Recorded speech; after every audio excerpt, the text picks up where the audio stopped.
On December 10, 1949, the opulent Stockholm Concert Hall was filled to capacity. The Swedish royal family took their seats, followed by the keenest scientific minds in chemistry, medicine, and physics. The entire audience was on the edge of their seats, anxiously waiting to see who would be awarded the prestigious Nobel Prize. But to their surprise, this year's award in physiology or medicine was to be split between not one, but two men. The first was Walter Hess, for his discovery of the interbrain's connection to bodily functions. The second was a Portuguese neurologist named Antonio Egas Moniz, for what was described as his groundbreaking new treatment for mental illness. A representative of the Nobel Committee stood and praised Moniz's new procedure, declaring that, despite certain known risks, it was one of the most important discoveries ever made in psychiatric therapy. He went on to say that through its use, a great number of suffering people and total invalids have recovered and have been socially rehabilitated. For the next 2 decades, physicians all around the globe would treat tens of thousands of patients using Moniz's celebrated procedure. Their stated hope was to finally cure debilitating afflictions like schizophrenia, depression, and bipolar disorder. Instead, his supposed miracle treatment would leave a trail of thousands of patients disabled, emotionally scarred, and irreversibly damaged.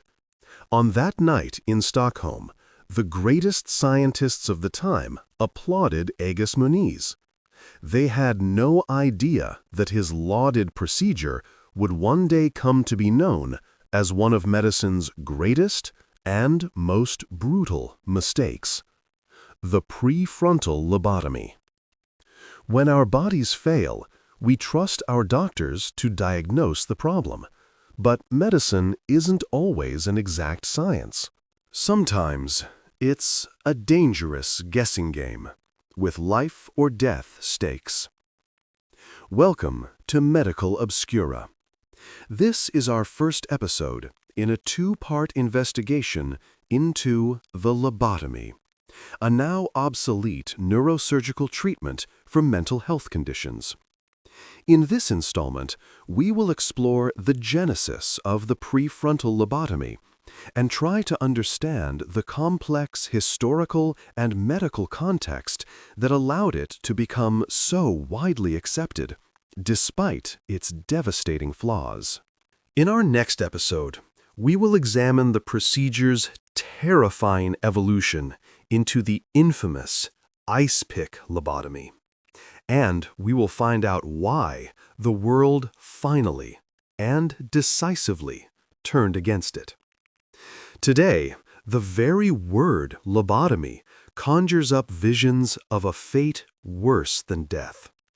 We think of it as a sadistic, medieval procedure, a brutal surgery that robs human beings of their emotion, their personality, and their free will. But to truly understand this chapter of medical history, we must first understand the world in which it was born.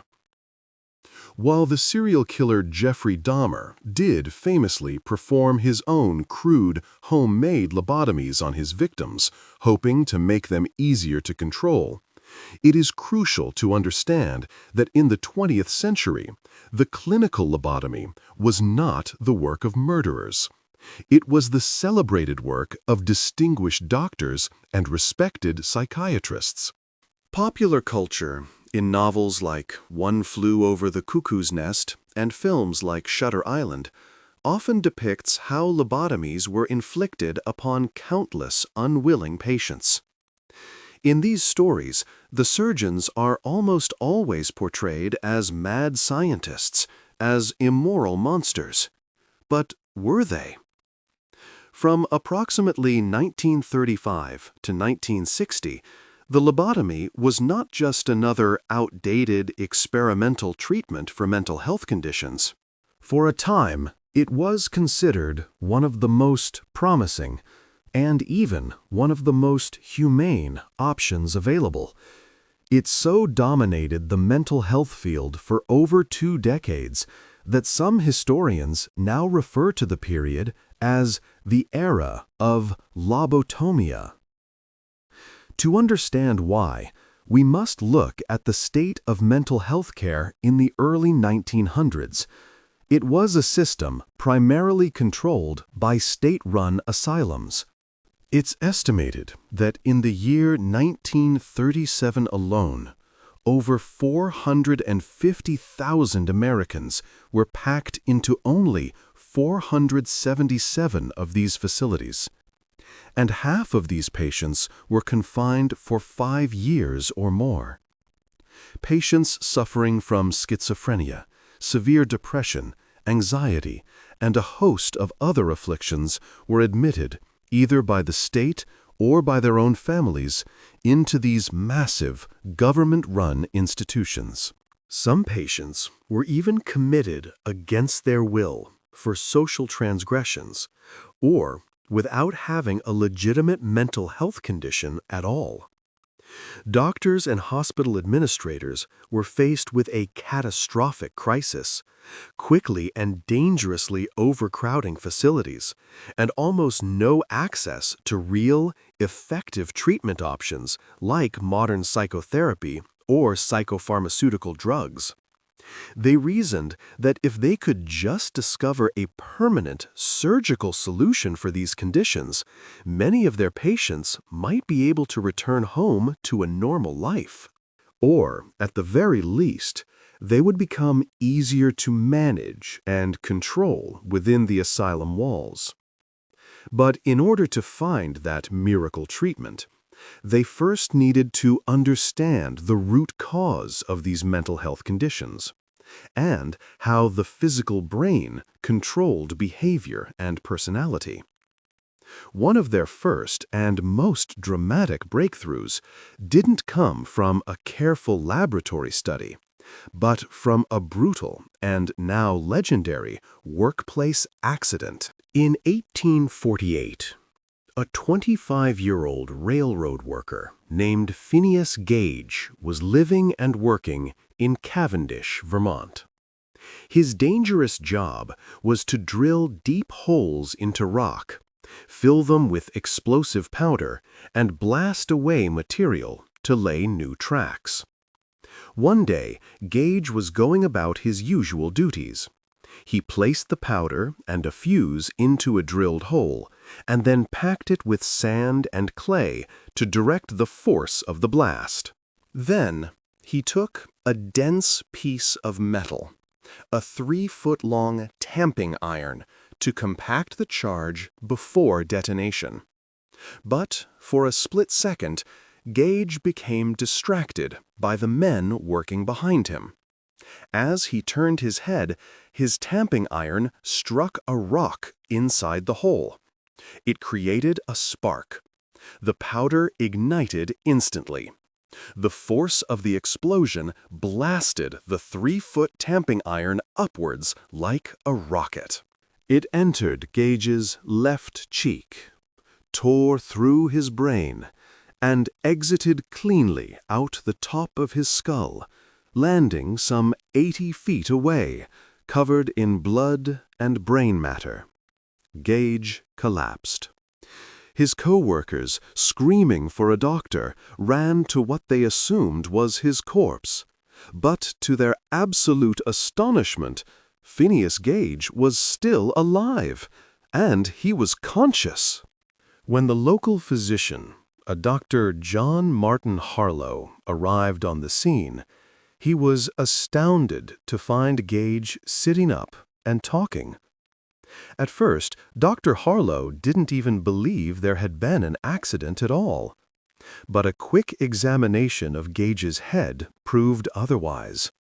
The exit wound was so large that Dr. Harlow could literally see the exposed, pulsating tissue of Gage's brain. The iron bar had pierced directly through his frontal lobe. But, miraculously, it had left the more fundamental structures, like the brainstem, which controls breathing and motor functions, totally intact. Against all odds, Gage eventually healed from his horrific physical wound. But his friends and coworkers soon noticed that their old friend wasn't quite the man he used to be. Before the accident, Gage was known as a reliable and well-mannered foreman. Now, he had a much shorter attention span. His intelligence didn't seem quite as sharp, and he was far more irritable, impulsive, and profane than anyone had ever seen him. His superiors at the railroad refused to rehire him because of this dramatic change in his personality. His friends described the new man as fitful, irreverent, indulging at times in the grossest profanity. In their famous, haunting words, he was no longer Gage. Because of the specific and localized damage to Gage's frontal lobes, or more precisely, his prefrontal cortex, Dr. Harlow realized that this specific part of the brain must play a crucial role in regulating personality and emotion. The prefrontal cortex is located in the very front of the brain, just behind our forehead. It is the seat of our higher cognition, abstract thinking, complex decision-making, and social behavior. Dr. Harlow used Gage's incredible case to support two revolutionary theories. First, that a physical trauma to this specific area of the brain could fundamentally change a person's core personality. And second, that it was possible to severely damage this part of the brain without impacting basic human functions like breathing or talking. Dr. Harlow's groundbreaking work encouraged other psychiatrists and neurologists to focus their attention on the prefrontal cortex. They began to use his discovery as a framework to better understand and potentially treat a variety of mental health conditions. But some of these early, inspired experiments were more butchery than surgery. In 1888, a psychiatrist named Gottlieb Burckhardt was working in a small asylum in Switzerland. He found that several of his patients, diagnosed with schizophrenia, were extremely violent and prone to powerful hallucinations. Some of them had even physically attacked his staff. The prevailing theory for treatment at the time was that these patients needed to be, in essence, shocked back to health, almost like rebooting a faulty machine. The most common of these shock treatments were insulin coma therapy, metrazole therapy, and electroconvulsive therapy. Patients injected with massive doses of insulin were deliberately put into comas for days or even weeks at a time, only to wake up showing the exact same symptoms. Metrazole was another injected drug that would inevitably cause violent, full-body seizures, as well as a profound and terrifying sense of impending doom in its subjects. And while a much safer form of electroconvulsive therapy is still used today to treat certain disorders, the asylums of the time used it indiscriminately on just about anyone, regardless of whether they saw any improvement. None of Dr. Burckhardt's own patients showed any significant, lasting response to any of these brutal treatments. And Burckhardt wanted something better. Something that would get people out of his overcrowded hospital quicker. Not to mention, something that could make his most violent patients easier to handle, less of a physical burden on his staff. which is why he decided to create a radical new treatment of his own. Burckhardt's specialty was neuroanatomy, the study of the physical structure and organization of the human nervous system. He reasoned that every distinct human behavior must be assigned to a particular, localized region of the brain. Burckhardt came to believe that mental illness was caused by physical blockages in some of these areas, essentially clogging the delicate connections between the senses and the conscious mind. This, he reasoned, was the ultimate cause of his patient's conditions. And perhaps these physical blockages could be fixed with surgery. The human brain is made up of 4 main lobes. The temporal lobe, primarily involved in processing sound. The parietal lobe, which processes sensations like touch, taste, and temperature. The frontal lobe, which, as we've mentioned, controls higher cognitive thinking. And finally, the occipital lobe, which processes our vision. Burckhardt decided to focus his surgical efforts on the left temporoparietal junction, the part of the brain that connects both the temporal and the parietal lobes. This region is critical for social cognition. Essentially, it is where we process and store information about other people, and it dictates how we perceive complex social situations. Burckhardt believed that physical blockages in this specific junction were preventing information from being relayed accurately through the brain. He felt this was the root cause of symptoms like paranoia and hallucinations.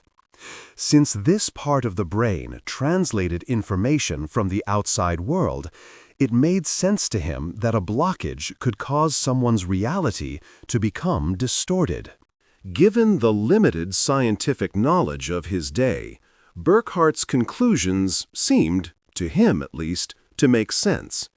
And he believed the only way to prove his theory was by drilling holes into his patients' skulls and looking directly at their brains. There was just one problem. Gottlieb Burckhardt was a psychiatrist. He had absolutely zero surgical training. Still, that didn't stop him from operating on 6 different, unconsenting patients at his asylum. In a series of brutal procedures, he sawed open their skulls and began to cut out large portions of tissue from their brains. About 10 grams worth with each operation, roughly the weight of a ballpoint pen. And Burckhardt didn't just perform one surgery per person. He performed several operations on each subject, each time removing more and more of their brain tissue, until he achieved his desired result: quiet and controllable patience. Out of Burckhardt's 6 experimental subjects, 1 died from complications. Another of his patients showed some slight initial improvement, but later committed suicide. 2 of the patients showed no changes at all, and the remaining 2 did indeed become quieter and more manageable for the asylum staff. Burckhardt claimed success, writing that one patient, quote, had changed from a dangerous and excited demented person to a calm demented one. To Dr. Burckhardt, this was a vast improvement. Thankfully, the wider medical community did not share his enthusiasm. When he presented his shocking results to the Berlin Medical Congress of 1889, his peers reacted with disbelief, shock, and outrage.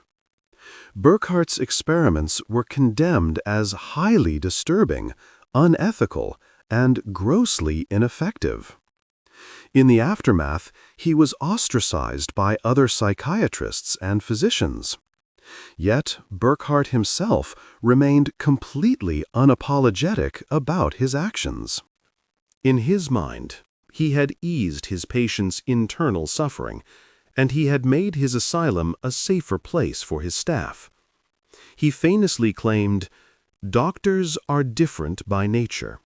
One kind adheres to the old principle, first, do no harm.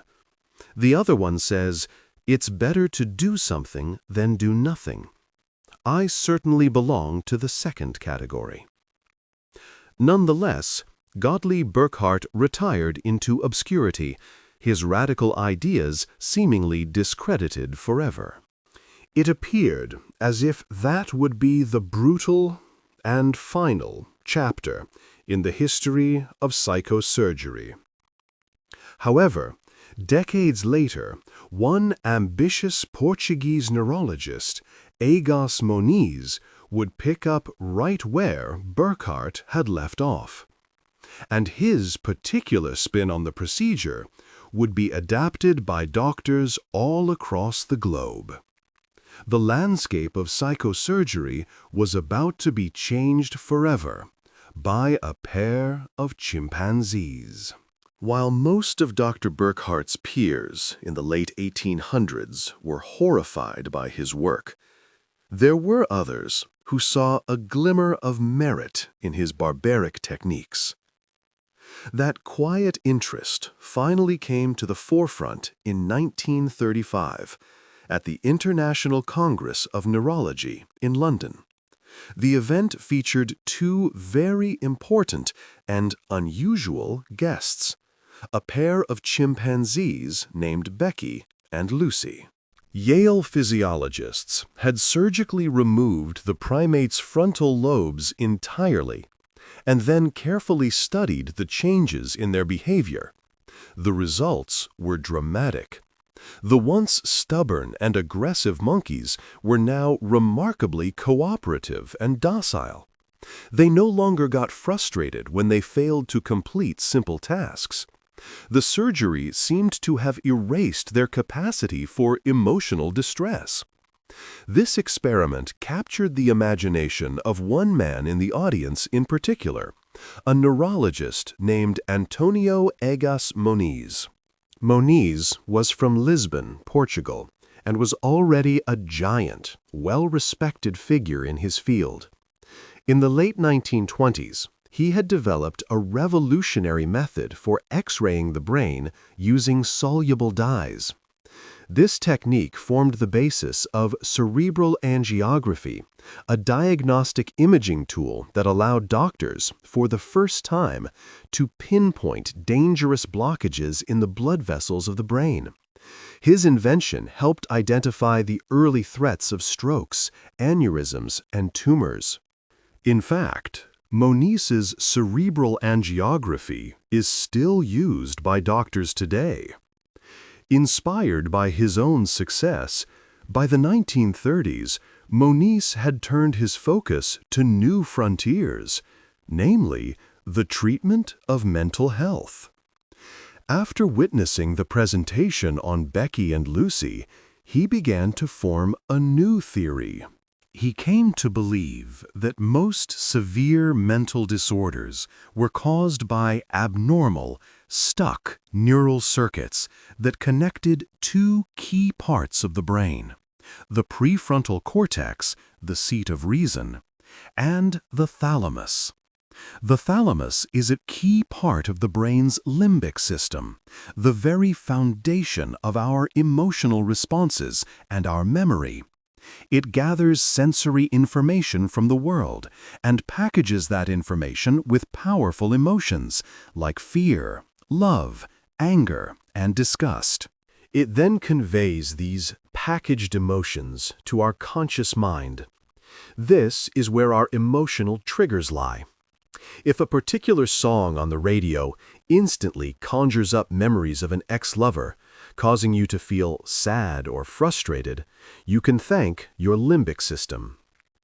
Moniz came to believe that faulty, rigid connections between the thalamus and the frontal cortex, the part of the brain responsible for rational decision-making, could lead to symptoms like anxiety, hallucinations, and severe depression.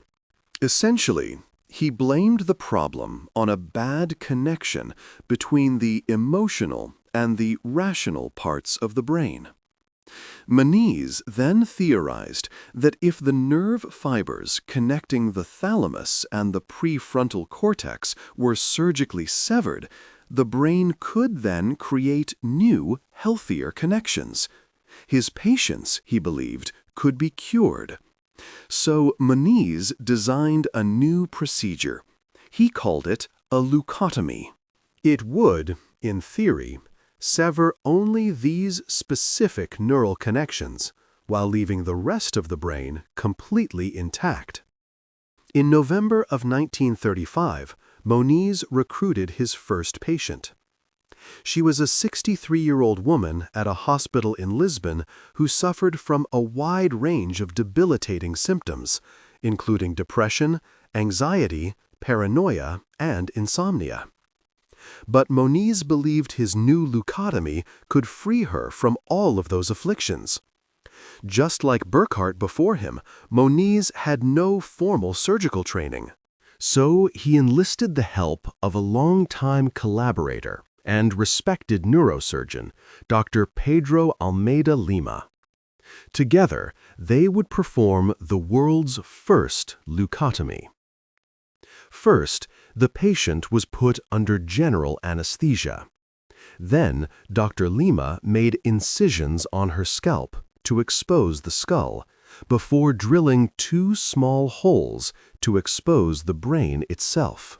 Then, following Moniz's direction, the doctors injected a solution of pure alcohol directly into the patient's frontal lobes, at the site where they believed the thalamus and the prefrontal cortex connected. This alcohol permanently destroyed the nerve fibers, which Moniz believed to be the source of her neuroses. 2 months after the procedure, an independent psychiatrist assessed the woman's condition. The results were astounding. He claimed the patient's anxiety and restlessness had declined rapidly, with a marked decrease in her paranoid features. By all appearances, Moniz's procedure was a resounding success. Over the next few months, Moniz and Lima performed leucotomies on 20 other patients, each with equally promising initial results. But Moniz soon re-evaluated his methods. He found that the alcohol injections were too imprecise. The liquid would sometimes spread to other parts of the brain, causing unintended damage. So, Moniz designed a new, specialized surgical instrument. He called it a leucotome. This was a long, needle-like device with a retractable wire loop at the end. The leucotome could be inserted into the brain, and the wire loop could then be extended and rotated to cut the targeted tissue with much greater precision. It proved to be far more effective than the unpredictable alcohol injections. After a few months of refining his technique with the new leucotome, Egas Moniz believed he had enough data to present his radical new procedure to the world. And his reported results were stunning. According to his own papers, a full 70% of his patients were either completely healed or showed a significant decline in their most severe symptoms. The other 30%, he claimed, were in the same state they were before the procedure. But, crucially, he reported that, so far, not a single patient had worsened or died. Even those who doubted his methods were unable to dispute his seemingly incredible results. In an era of overcrowded asylums and brutal, ineffective shock therapies, a new mental health treatment with a 70% success rate was unheard of. It was extremely compelling. Egas Moniz was hailed as a visionary. This was in stark contrast to Gottlieb Burckhardt, who, 40 years prior, had been made a social pariah for presenting an almost identical idea. But that history didn't seem to matter to most physicians, who eagerly embraced Moniz's theory and his new, seemingly precise surgical technique. All over the world, doctors started performing leucotomies, and the procedure would slowly adopt its new, more infamous moniker, the lobotomy. The general public also added to the hype surrounding Moniz's procedure. In 1937, the New York Times published a glowing article dubbing the lobotomy the surgery of the soul. The article claimed that a lobotomy had improved 65% of patients who were previously considered completely untreatable. For a brief, hopeful moment, it seemed that severe mental illness might soon be a thing of the past. By the 1940s, the era of lobotomia had truly arrived, and the numbers of patients who would endure the surgery were staggering. Over the next 2 decades, England would lobotomize 17,000 patients, Denmark 4,500, Norway 2,500. Yet no country performed more lobotomies than the United States. By the early 1960s, an estimated 50,000 Americans had undergone Moniz's procedure. In the meantime, Egas Moniz's invention took him all the way to Stockholm, Sweden in 1949, where, for his contribution to psychiatric therapy, he was awarded the Nobel Prize. But in the background, away from the celebratory headlines, a growing chorus of vocal criticism was emerging over Moniz's seemingly barbaric treatment. Many in the psychiatric community believed the reported results were simply too good to be true. One of these early, prominent critics was the American psychiatrist William White. In a scathing, private letter to a colleague, he wrote, "I could express the whole matter in one word, but I do not want to do that, because it would be unmailable. But you naturally know my disinclination to consider the destruction of the brain as legitimate therapy." His meaning was clear. White felt that you could not and should not treat the brain simply by destroying parts of it. Like many of the lobotomy's early critics, White was a psychoanalyst. He came from a school of thought that believed mental health conditions could be better treated not with a scalpel, but by investigating the patient's subconscious mind. Psychoanalysts like White believed that mental illness came from a disconnect between the conscious and unconscious parts of the mind.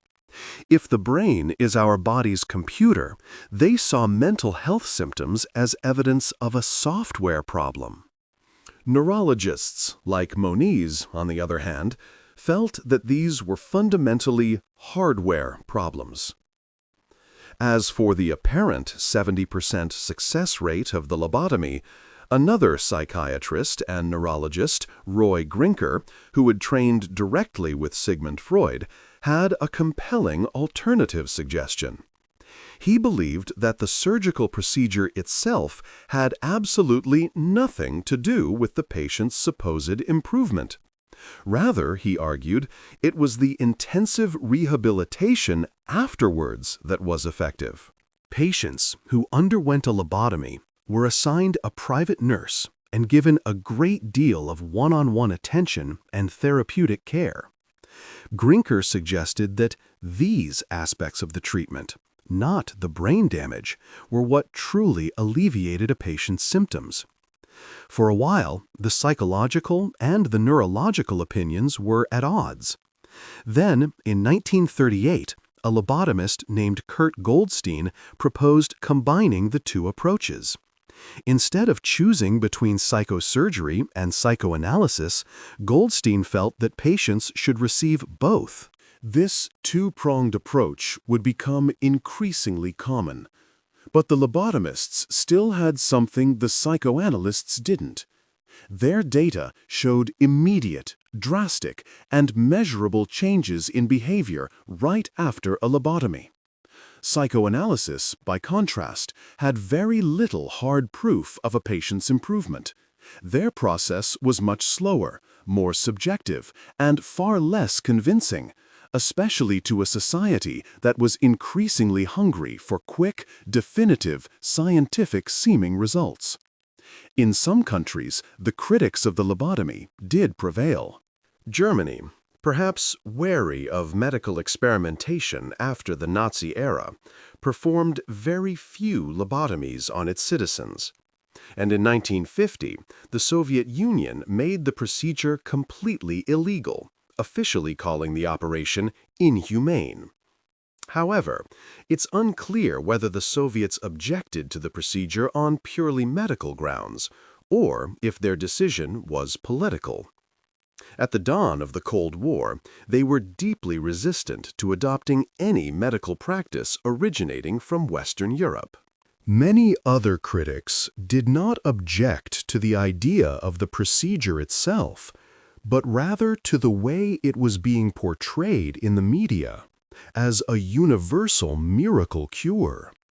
They rightly believed that Egas Moniz had wildly exaggerated the positive effects of his operation. Yet, there were never any comprehensive, long-term studies with a significant sample size to truly determine the lasting effects of the surgery. In the midst of the asylum overcrowding crisis, many doctors would simply perform the procedure and send their patients on their way, hoping to reduce the institutional population. They rarely, if ever, followed up with those patients to find out what the long-term outcome really was, an outcome that was, in fact, often horrifying. Even the most successful operations left patients permanently and devastatingly damaged, and the unsuccessful ones completely shattered people's lives. 20th-century physicians believed they had discovered a permanent cure for mental illness in the prefrontal lobotomy. But as more and more patients received the procedure, the evidence began to mount that this supposed miracle cure wasn't a cure at all. In the classic 1962 novel One Flew Over the Cuckoo's Nest, the rebellious, charismatic protagonist, Randall McMurphy, is ultimately subjected to a lobotomy.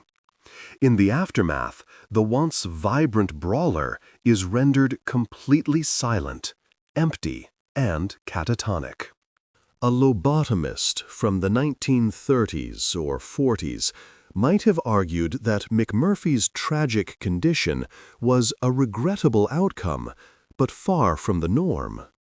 In their eyes, the vast majority of patients left the operating table and returned to become functioning members of society, supposedly cured of whatever affliction had once plagued them. But just because a patient was sent home from the asylum did not mean their mental health condition was actually cured. Based on even the most optimistic studies from the time, the reality was far grimmer than the headlines suggested. Only about 1/3 of all lobotomy patients showed any significant improvement. Another third showed no change at all after the operation, and the final 1/3 actually deteriorated. On the one hand, it's easy to see why, in the desperate context of the 20th century, even those terrible odds may have seemed convincing, especially when the only alternative was a lifetime of confinement in a squalid asylum. This is why so many patients and their desperate loved ones willingly sought out the treatment. Still, it was difficult to even pinpoint what truly counted as improvement. For the physicians and asylum administrators, the main priority was simply getting patients out of the asylum and, ideally, back to work. They considered the operation a success if the patient simply displayed fewer outward signs of their mental health condition. Patients were judged merely on how they acted, not on how they felt. For instance, if a schizophrenic patient stopped reacting to their auditory hallucinations after the surgery, they would be considered cured. But that didn't mean their hallucinations were actually gone. Many patients reported still experiencing their symptoms long after their surgery. All that had truly changed was their ability to react to them, and whether anyone else was even aware of their continued silent suffering. After a lobotomy, crucial neural pathways in the patient's brain were permanently destroyed. They were often no longer capable of feeling, or physically acting out on, the very same hallucinations or anxieties that still plagued their minds.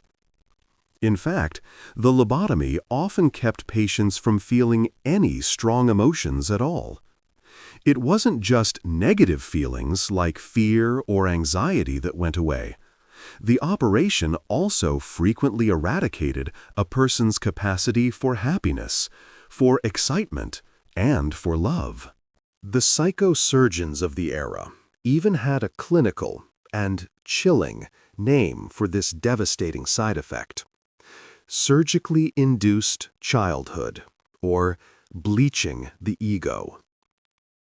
By the late 1940s, it was growing apparent to anyone who worked with these patients that the lobotomy profoundly dulled a person's fundamental sense of self. They often lacked awareness, motivation, and any respect for normal social cues.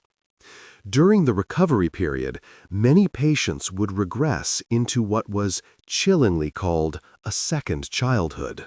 Adults who had received a lobotomy now had extremely short attention spans. Nurses and family members had to patiently reteach them how to concentrate on the most basic tasks, like brushing their teeth or using the restroom. Subjects also often found themselves completely disoriented, with no understanding of why their head was bandaged or why they were even in a hospital. Some patients had no memory of having the surgery at all. Another major postoperative problem for lobotomy patients was a profound state of inertia. They would often sit motionless for hours on end, completely lacking the motivation to move or perform even the simplest tasks. And if nurses tried to force them into an activity, these placid patients could suddenly become inexplicably violent. Many also lacked any impulse control. They were unable to manage how much they ate, sometimes even snatching food directly out of their caretaker's hands. It was common for a patient to gain up to 70 pounds after a lobotomy. This phase of childhood regression was so severe that some physicians actually recommended spanking adult patients to discipline them, in the same way a parent would discipline a naughty child. Nurses and family members had to walk patients through the simplest daily tasks over and over and over again, just to get them back into their old habits.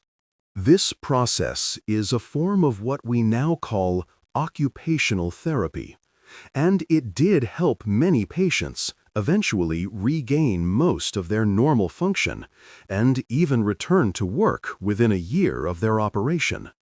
But the emotional dissonance, the inner emptiness remained.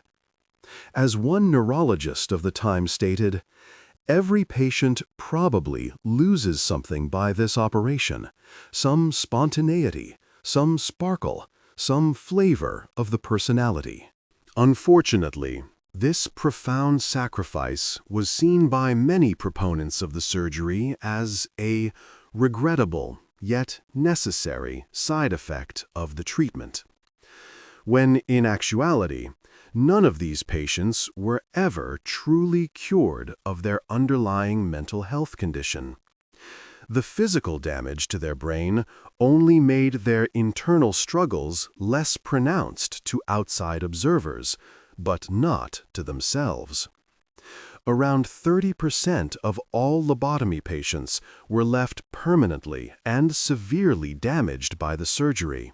Two famous cases in particular illustrate just how devastating this procedure could be: the lobotomies of Henry Molaison and Rosemary Kennedy. Henry Molaison developed a severe case of epilepsy following a childhood bicycle accident at age 7. Unlike some mental health conditions, epilepsy is a neurological disorder caused by abnormal electrical circuits in the brain.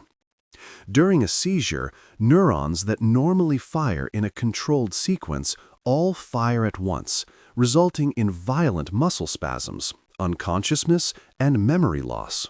Before the development of modern anti-seizure medications in the 1950s, there was practically no effective treatment. By the time Henry was an adult, his seizures had become so severe and frequent that a normal life was impossible.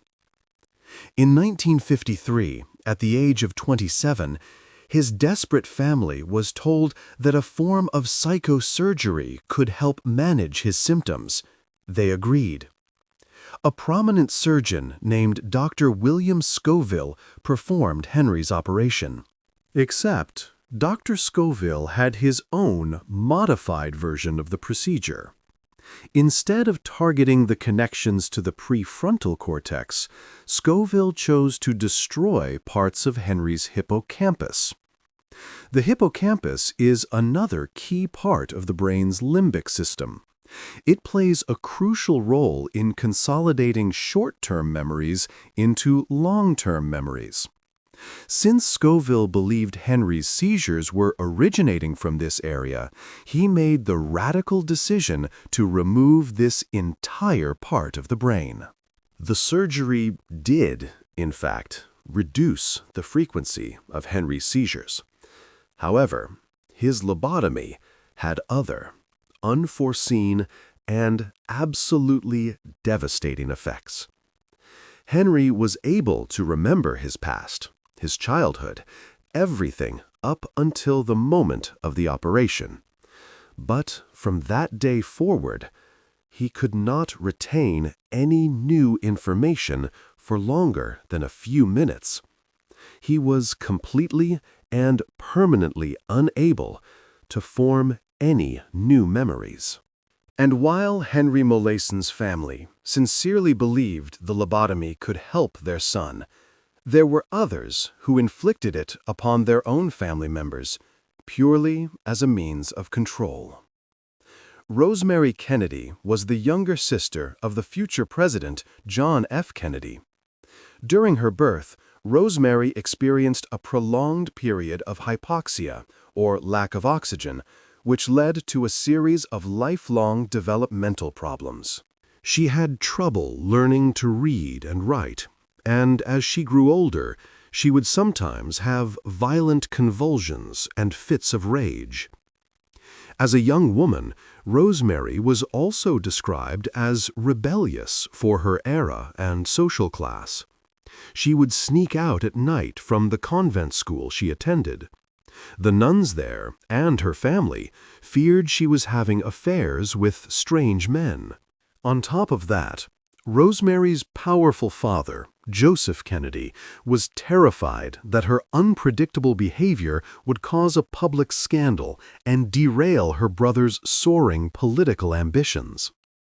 So, in 1941, In order to protect the family's reputation, he secretly arranged for his daughter to receive a lobotomy.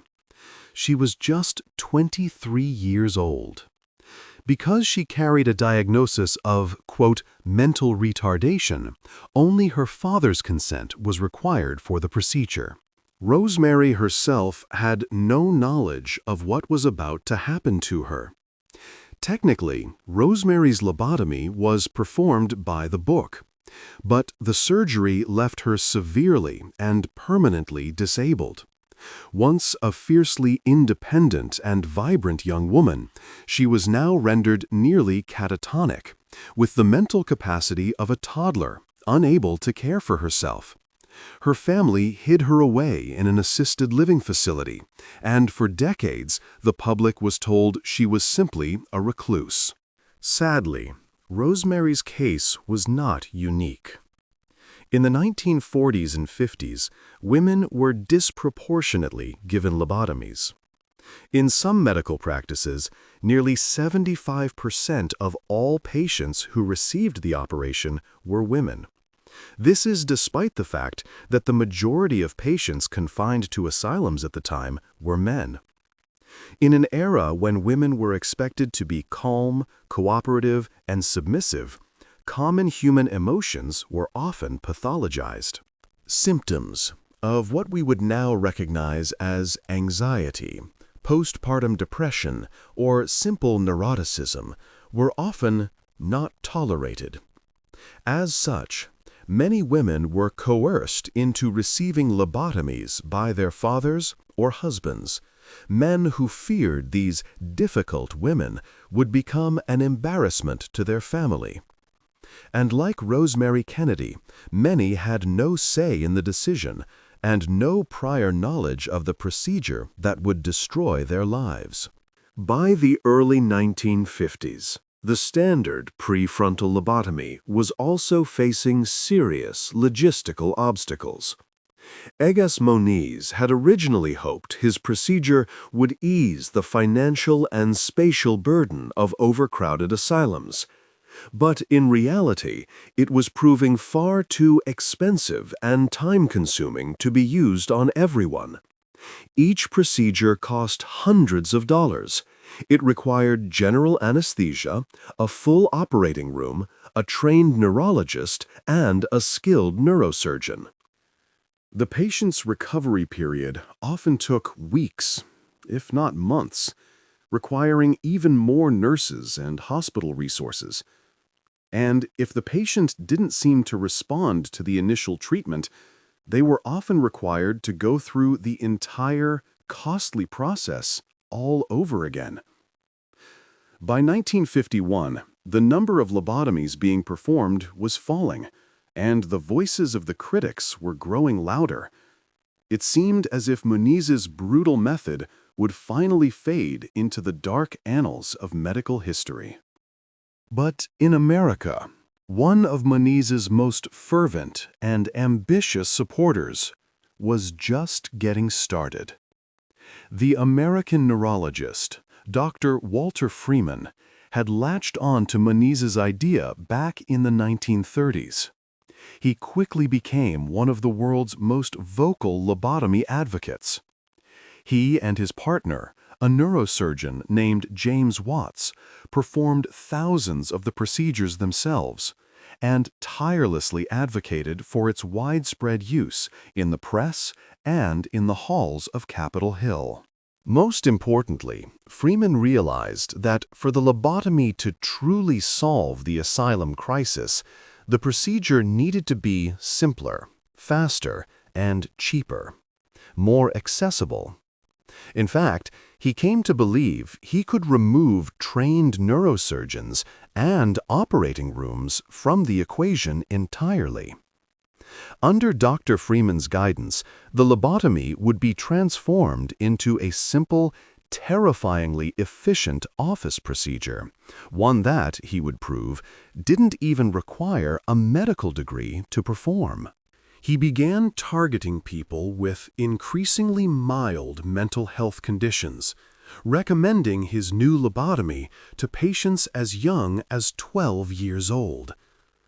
All he needed to bring the era of lobotomania roaring back to life once more was a few assistants, a hammer, and an ice pick. The story of the lobotomy was far from over.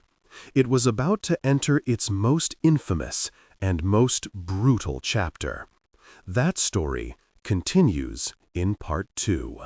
If you wish to uncover more of these forgotten stories, subscribe to Medical Obscura and press the notification bell. Join us as we continue to explore the shadows where science and the unexplained collide. We have many more cases to open.